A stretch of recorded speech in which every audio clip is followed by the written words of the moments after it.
Hi guys. Hi po sa inyo po. Piplex ko lang po yung gagawin ko po. Tomato po siya.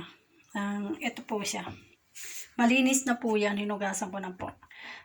Ilalagay ko po siya sa freezer po. Para po oras po na magluto ako, hindi na po ako mag-blender. Ito po siya. Kamatis. Hiniwa ko na po siya ng ganito. Mga ganito po. Ayan po. Hiniwa ko na po siya. Tapos po i-blender ko po siya.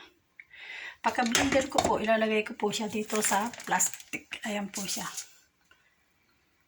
Ayan po siya. Ilalagay ko po siya sa plastic at ilalagay ko po siya sa freezer po. Para po oras po na magluto ako, hindi na po ako mag-blender. Ready to cook na po. Ready to gisa-gisa po. Ready to gisa-gisa po. Yan po ang totoo. Para po yung oras ko, hindi po masyadong abala, di po ba? Ganyan po ang ginagawa ko hanggat may paraan po. Yan po ang totoo kasi po ang daming trabaho dito. Kaya ikaw po ang gagawa ng paraan. Hindi naman po nagaganit yung employer ko. Gusto nga po niya ng gayon, mabilisan po. Gisa.